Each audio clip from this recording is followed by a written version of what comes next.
भाई साहब, आज किस तरह का आयोजन किया गया था मुबारकपुर में? ये हमारे महापुरुष स्वतंत्रता सेनानी अब्दुल कय्यूम अंसारी साहब और वीर अब्दुल हमीद का योम पैदाइश 1 जुलाई है। उन्हीं को खिराज अकीदत पेश करने के लिए हम लोग इकट्ठा हुए थे। अच्छा, और पसमानदा अधिकार संगोष्ठी का भी इसमें चर्चा हुई है? हाँ, अधिकार का मतलब ये है कि हमारी आबादी चूँकि जमहूरियत में जिसके लोग ज़्यादा होते हैं नेता उसका होता है, लेकिन हमारे यहाँ उल्टा हिसाब है। मुसलमानों उत्तर प्रदेश में मुसलमानों की लगभग 20% आबादी है, उसमें 16% पसमानदा है। लेकिन आप देखिए आजमगढ़ की ही मिसाल ले लीजिए, 10 सीट है असेंबली की, उसमें से पसमानदा को जिसको हम लोग वोट करते हैं, ज़्यादा अक्सरियत में जिसको वोट करते हैं, सपा एक भी टिकट नहीं देती।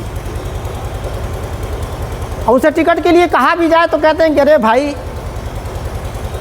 लड़ने के लिए पैसा वाला होना चाहिए, माफिया मजबूत होना चाहिए। ये कौन कर रहा है? पार्टी के मुखिया लोग कहते हैं। सभी पार्टियों के हाल है, ऐसा नहीं कोई।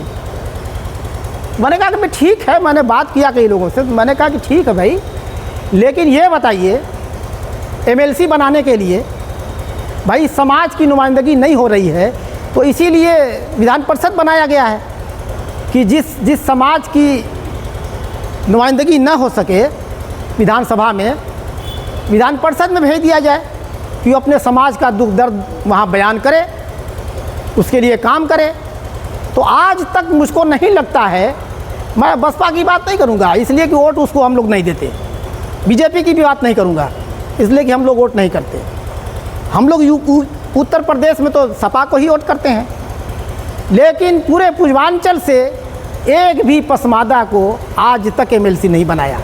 और उनका ऐसा ये वोट है कि आँख मूंद कर वोट देता है, इतना है कि दूसरी पार्टी से अपने समाज का भी आ जाता है तब भी उसको न वोट न दे करके सपा को वोट करते हैं। और उच्च सदन जो है लोकसभा में आज तक किसी पसमानदा को राज्यसभा नहीं बनाया। मध्य प्रदेश से मुसलमान के नाम पर राज्यसभा भेज दिया है, किसी और नेता को बंगाल से बुलाकर राज्यसभा दिया जाएगा। वो आपके वकील साहब दिल्ली के हैं, उनको बना के दिया जाएगा। वोट हम करेंगे। अगर हमारे लोग समझ गए, जिस दिन अपनी ताकत को समझ गए कि 16% आबादी, अरे भाई जितना वोट पाती है वो उसका आधा है, जिस दिन इस अपनी ताकत को पहचान लिया उस दिन सपा साफ। इसलिए यही समझाने आए थे कि भाई अपने अधिकार को पहचानो, आप ये इस तरह नहीं मानेंगे, इनकी मुखालफत भी करनी पड़े तो करिए कि हमारे लोगों को जगह दीजिए, नहीं देते हैं तो मुखालफत होगी आने वाले दिनों में। अखिलेश जी तो पसमानदा का एक सम्मेलन करवाए, उसमें हक दिलाने की बात कर रहे हैं। हाँ, तो क्या कह रहे हैं, जानते क्या कह रहे हैं कि भाई पसमानदा का कम से कम किया उन्होंने, चलिए अच्छी बात है। कि कल तक जो लोग कहते थे कि ये पसमानदा क्या है, आज सभी पार्टियां कह रही हैं, एक होड़ लगी हुई है। लेकिन वो कह क्या रहे हैं, वो कह रहे हैं कि हमको वोट दो, हमको मुख्यमंत्री बनाओ, हम आपका काम करेंगे। अरे भाई आप क्यों काम करेंगे, हमारे लोग हैं, हमारे लोग MP MLA बनेंगे, हमारे मसाइल वो बयान करेंगे, वो दुख दर्द को बयान करेंगे। लेकिन नहीं, वो ये बात नहीं कर रहे हैं कि हम पसमानदा को हिस्सेदारी देंगे, वो कह रहे हैं कि हमको वोट करो, हम आपका काम करेंगे। ये उनका मतलब कहने का है।